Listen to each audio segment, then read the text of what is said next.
The Israeli airstrike on Doha has sparked anger across the Gulf. Many nations are now backing Qatar's demand for a strong response against Israel. Operation which targeted facilities linked to Hamas leadership in the Qatari capital carried a sting that Doha is finding hard to ignore. Officials from Qatar, Saudi Arabia, and Turkey, along with representatives from major Islamic organizations like the OIC, didn't just condemn the Israeli strike during their recent meetings, they openly called for revenge. Militarily, an airstrike stands out as Qatar's most plausible choice for swift, symbolic retaliation, a precision airstrike on the very bases that launched the raid on Doha. Nevatim Air Base in the Negev Desert tops the list. Home to 46 F-35I Adir stealth fighters, F-16I Sufa jets, and Apache attack helicopters, Nevatim is Israel's deep strike launchpad.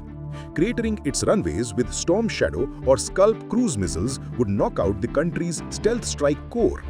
Second in line is Hatsarim, where additional F-16 squadrons and training facilities sit. Neutralizing its shelters and fuel farms would slow Israeli sorties. Up north, Ramat, David hosts F-15I Ram, Strike Eagles, and aerial refueling tankers, key assets for fast reaction and long-range patrols. A few well-placed strikes here could ground Israel's quick response force. If Qatar chooses a quieter, low-risk option, it could rely on Turkish drones like the Bayraktar TB2 or the more advanced Akinci. These unmanned systems are ideal for stealthy, targeted strikes without putting pilots in harm's way. The TB2 is proven in combat, capable of precision hits using laser-guided bombs, while the Akinci offers longer range, heavier payloads, and advanced surveillance.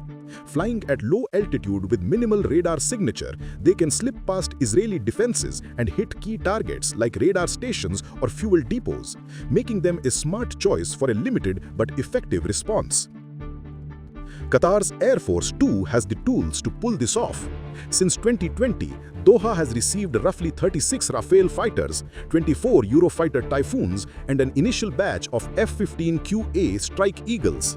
Rafales carry long-range Scalp missiles able to fly 250 kilometers, while Typhoons pack Meteor air-to-air missiles and precision-guided bombs. The F-15QAs bring extra payload capacity for heavier munitions.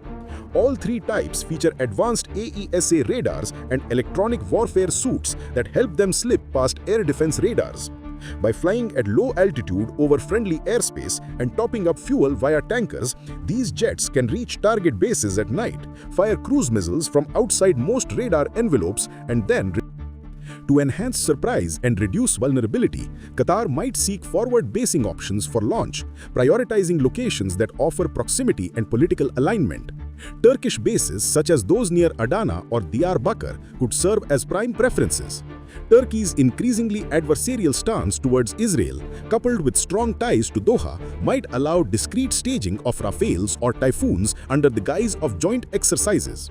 From Turkey, strikes could arc southward over the Mediterranean, exploiting Israel's coastal defenses and minimizing exposure over land. Saudi facilities such as those at King Fahd Air Base present another viable option if Saudi's quiet normalization efforts with Israel fracture amid the crisis, though this remains speculative given ongoing back-channel diplomacy. Egyptian bases including Cairo West or Marsa Matruh offer a western flank approach, potentially over the Sinai, but Cairo's peace treaty with Israel complicates matters, making it a riskier choice unless leveraged for rapid ingress.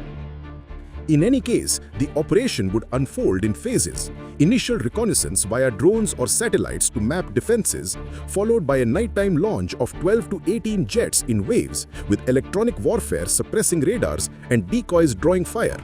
Success would depend on speed and coordination, aiming for quick hits on runways and hangars to ground Israeli assets without inviting nuclear thresholds.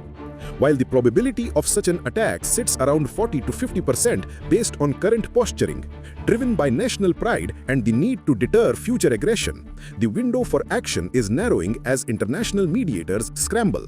Yet, if Qatar proceeds, this airstrike could redefine Gulf-Israeli dynamics, proving that even smaller powers can punch back with precision and resolve.